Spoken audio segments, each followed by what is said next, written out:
G'day, James Hickey, CEO Life Size Plans. And today I'm going to do a quick video on some of the key questions being asked during the franchisee interview rounds as we progress to grow our franchise network around the world. The first key point in regards to technology is the workflow system. So taking your sales lead from the website with the marketing campaigns and the support structures that we'll provide, to having the form submitted on your webpage, through to your CRM system that we have built for you, and the invoicing, the quoting, the bookings in your calendars, your staff engagement, your emails, your chat functions, your training videos, everything housed in one ecosystem with one logon for you. So that way, as we onboard and as we grow, we get the power and the stability of giving you a full ERP system to manage your client's journey from the very start to the very finish, helping you run your business in a streamlined, functional manner.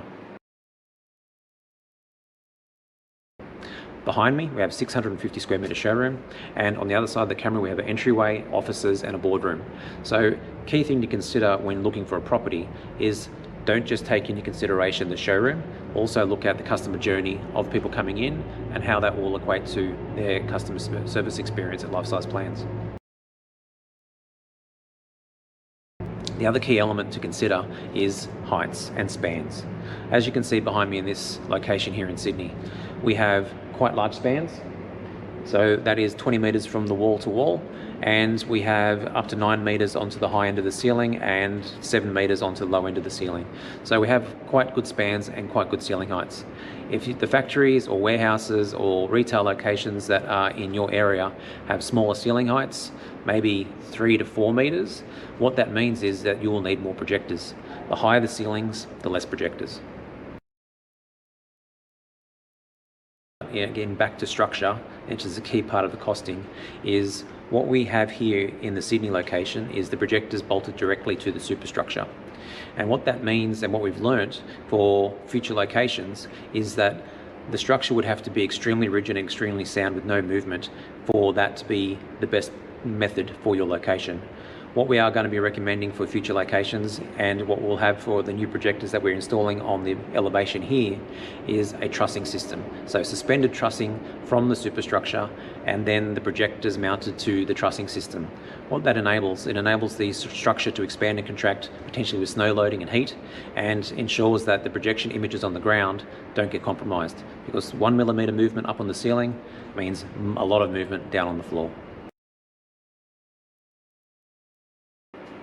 As you'll see behind me, I've got a couple of plans on a computer screen.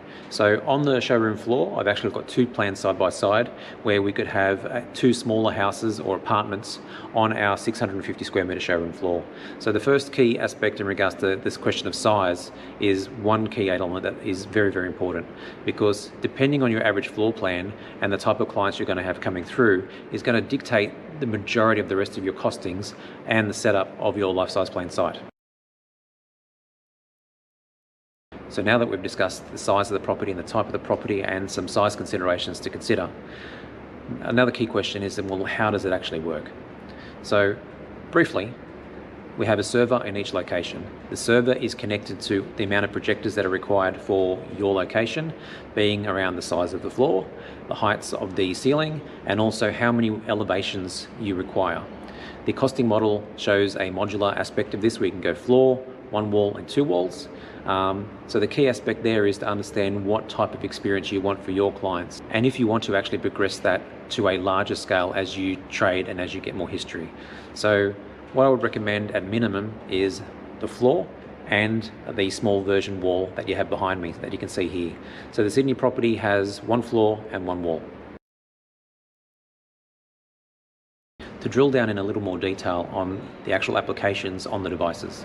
So we have clients coming through that have ArchiCAD files, some Revit files, and many different aspects of CAD drawings. But the majority of the plans that come through are PDF versions of what is on the architect's file. They come through here and then they make notations, piece of paper, and some people are old school and we let their clients do that, and then they take away, create the changes that they discussed, and then come back for a second time and ensure that they've got their design exactly right.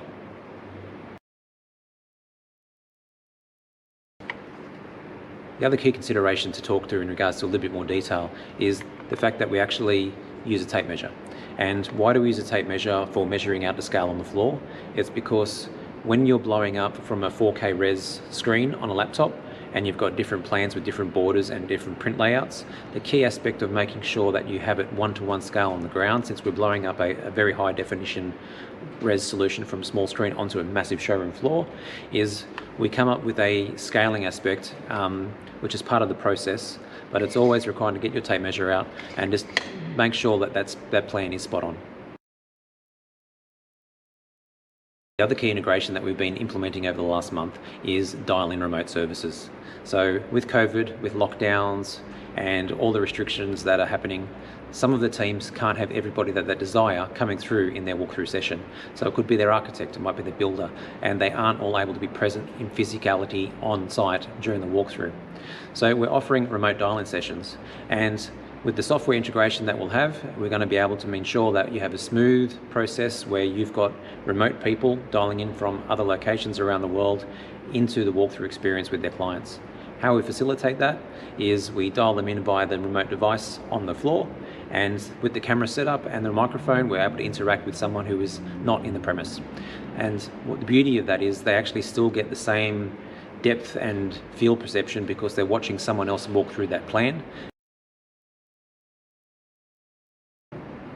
So we've discussed workflow systems of how we're engaging from your client from their initial web inquiry through to their invoicing, the systems that we're going to house your staffing, house your files, house your training video, and connect you to the rest of the Life Size Plans team around the world. We've discussed the key considerations around property and ensuring that we understand your average floor plan, the average sizes of your property, the spans, and what the structures are that you can be able to either build or rent. And we've discussed some of the key technology in regards to the servers versus to the projectors, through to the remote devices on the floor, and being able to have an integrated experience with your teams and with your future clients at your Life Size Plans business.